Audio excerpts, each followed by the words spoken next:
नमस्कार, मैं हूं विशाखा शर्मा और आप देख रहे हैं हमारा हरियाणा का स्पेशल बुलेटिन हरियाणा इस हफ्ते, जिसमें हम आपको बताते हैं हरियाणा से जुड़ी प्रदेश की सभी बड़ी खबरें।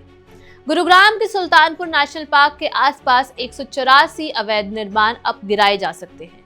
वन विभाग ने इको सेंसिटिव जोन में बने इन सभी निर्माणों की पहचान कर ली है और जीपीएस लोकेशन, पैमाइश और फोटो के साथ पूरी रिपोर्ट जिला मॉनिटरिंग कमेटी को सौंप दी है। रिपोर्ट में कई बहुमंजिला इमारतें, फार्म हाउस और पक्के मकान शामिल हैं। कुछ संपत्तियों के मालिकों का पता भी नहीं चल पाया है। अब अगले मंगलवार को जिला प्रशासन, वन विभाग, डीटीपी और प्रदूषण नियंत्रण बोर्ड की बड़ी बैठक होगी, जिसमें बुलडोजर कार्रवाई की तारीख तय की जाएगी। जिन मालिकों की पहचान हो चुकी है, उन्हें पहले आखिरी नोटिस दिया जाएगा। सुल्तानपुर नेशनल पार्क हर साल हजारों विदेशी और दुर्लभ प्रवासी पक्षियों का घर बनता है। विशेषज्ञों का कहना है कि अवैध निर्माण से पक्षियों का प्राकृतिक आवास और पर्यावरण प्रभावित हो रहा है। इसलिए प्रशासन इस पूरे इलाके को अवैध कब्जों से मुक्त कराने की तैयारी में है। गुरुग्राम में अरावली के पास घर खरीदने का सपना देखने वालों के लिए बड़ी खुशखबरी है। एचएसवीपी यहां नया मॉडर्न रिहायशी सेक्टर बनाने की तैयारी कर रहा है।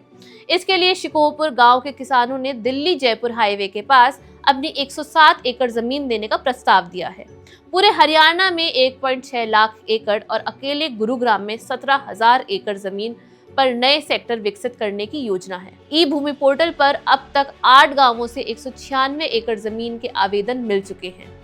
शिकोहपुर में जमीन की कीमत 30 करोड़ रुपए प्रति एकड़ से ज्यादा बताई जा रही है। नए सेक्टर में सिर्फ 45% जमीन पर प्लॉट बनेंगे, जबकि 55% हिस्सा सड़क, पार्क, ग्रीन बेल्ट, स्कूल और अस्पताल जैसी सुविधाओं के लिए होगा। वहीं सुल्तानपुर नेशनल पार्क के 5 किलोमीटर दायरे में पर्यावरण नियमों का सख्ती से पालन किया जाएगा। हरियाणा में सरकारी नौकरी की तैयारी कर रहे युवाओं के लिए बड़ी अपडेट है। HSSC ग्रुप डी CET भर्ती के लिए जबरदस्त रिस्पांस मिल रहा है। आयोग के मुताबिक अब तक 15,40,100 युवाओं ने रजिस्ट्रेशन कराया, जबकि 13,63,200 उम्मीदवारों ने फीस भरकर फॉर्म फाइनल सबमिट कर दिया है।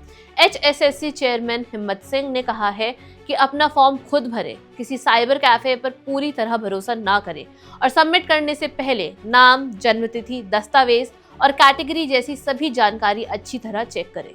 उन्होंने सोशल मीडिया पर फैलने वाली अफवाहों से बचने और सिर्फ आधिकारिक अपडेट पर भरोसा करने की सलाह दी है।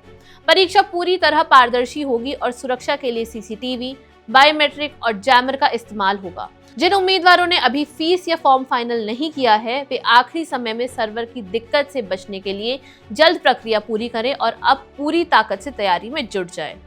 आज भारत के रेलवे इतिहास में नया अध्याय जुड़ने जा रहा है।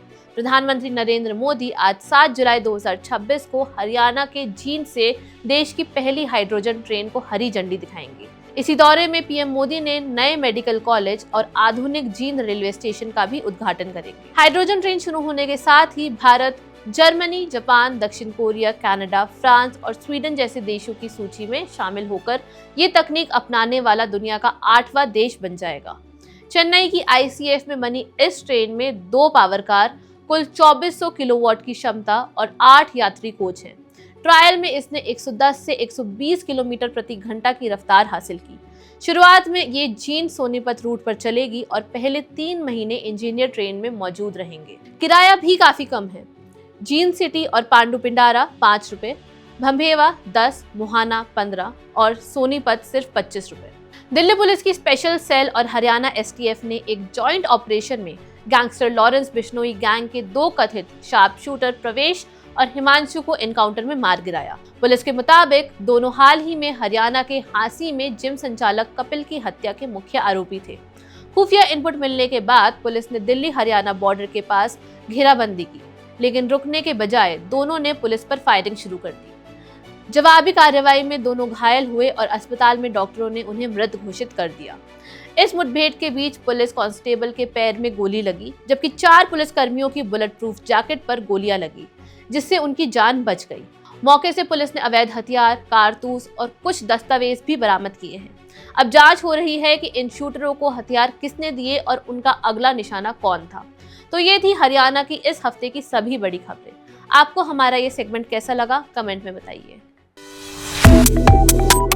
Subscribe to One India and never miss an update. Download the One India app now.